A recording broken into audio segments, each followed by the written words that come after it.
Does your child scream when they see a tiny insect? Do they cling to you the moment the lights go out? Maybe the sudden roar of the vacuum or a clap of thunder brings tears to their eyes. If you're nodding right now, you know exactly what I'm talking about. And here's the good news. These fears aren't the enemy of growth if we learn how to play with them.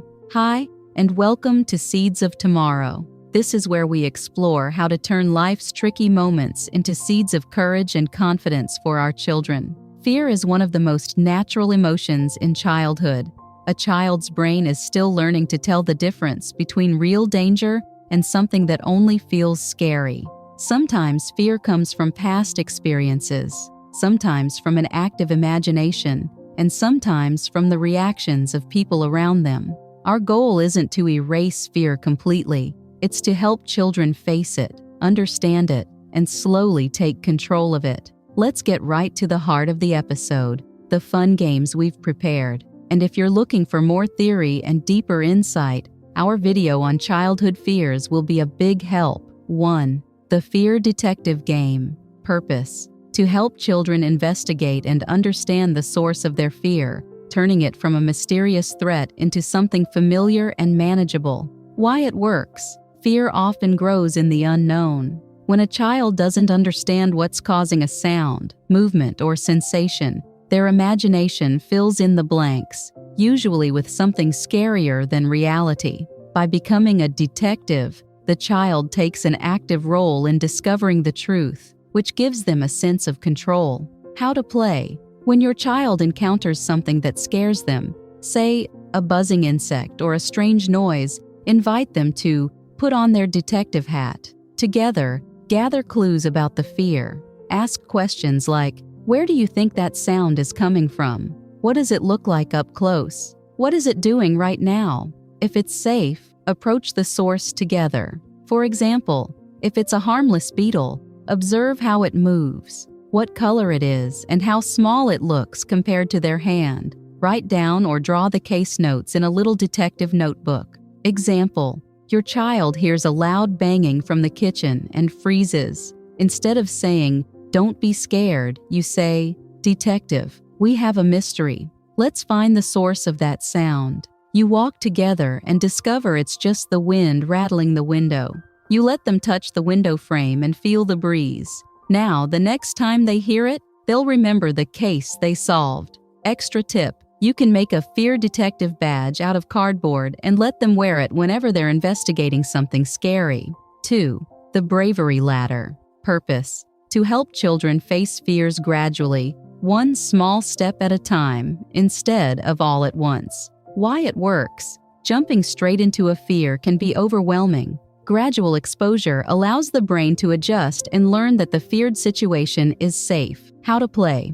Draw a ladder on a piece of paper. Each rung represents a small step toward facing the fear. Start with the easiest, least scary step at the bottom and the most challenging at the top. Move up one rung at a time, only when your child feels ready. Example: if your child fears the dark, rung 1. Sit in a dimly lit room with a nightlight for 5 minutes. Rung 2. Turn the light a little lower and read a story together. Rung 3. Sit in near darkness while holding a flashlight. Rung 4. Spend 2 minutes in complete darkness while telling a funny story.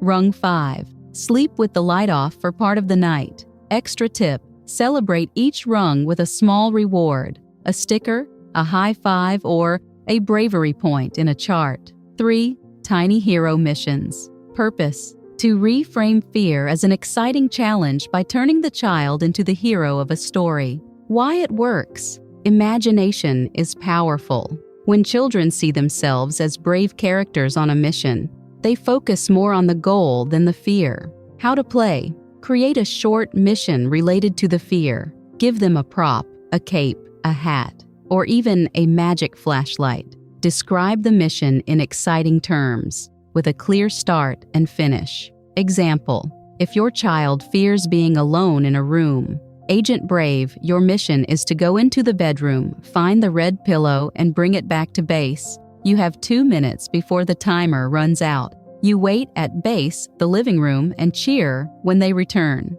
Extra tip: Make the missions progressively harder, from short distances to longer ones, from daylight to dim light, so they build confidence step by step. 4. Fear art. Purpose. To help children externalize their fear and then transform it into something less threatening. Why it works. When fear stays in the mind, it feels big and unshaped. Drawing it makes it concrete, and changing the drawing changes how the brain perceives it. How to play. Ask your child to draw what scares them. A spider, the dark, a loud machine. Then together, add funny or friendly details. A spider wearing sunglasses, the dark filled with glowing stars, the machine with a silly smile. Talk about how the new version feels different. Example, your child fears bees. They draw a bee with sharp teeth. You suggest adding a tiny chef's hat and a spoon, imagining it's making honey soup. They laugh, and laughter is the opposite of fear. Extra tip, hang the transformed fear art somewhere visible as a reminder of their bravery. 5. Sound safari. Purpose. To help children become familiar with and less startled by unexpected noises. Why it works. Many fears are triggered by sudden or unfamiliar sounds. By turning sound recognition into a game, children learn to identify and predict them. How to play. Blindfold your child, or have them close their eyes. Make different household sounds. Tapping a spoon on a cup, turning on the vacuum, opening a door, and have them guess what it is. Start with soft, predictable sounds, then move to louder ones. After guessing, let them see and touch the object making the sound. Example, if they fear the blender, start by letting them hear it from another room, then bring them closer, then let them press the button themselves. You can say, "On our safari today, we discovered the roar of the smoothie beast, and you tamed it." Extra tip, keep the tone playful and adventurous, so the focus stays on curiosity rather than fear. Final note for parents. These games work best when you move at your child's pace. Never force them to jump ahead before they're ready. The goal is to build trust in you, in themselves, and in the world around them. Over time, these playful encounters with fear become the foundation for resilience, confidence, and emotional strength. Fear will always visit our children in one form or another. A shadow in the hallway, the buzz of a tiny insect, the sudden crash of thunder. But fear doesn't have to be the villain in their story. With patience, play, and the right tools, it can become the very stage where courage is born. Every time you turn a scary moment into a game, every time you help your child take one small step up their bravery ladder, you're not just helping them get through today. You're planting seeds that will grow into resilience, confidence, and self-belief for years to come. So the next time you see those wide eyes or hear that little gasp, remember, this is your moment to guide them, to stand beside them, and to show them that fear can be faced, understood, and even laughed at. If this episode gave you ideas, hope, or even just a smile,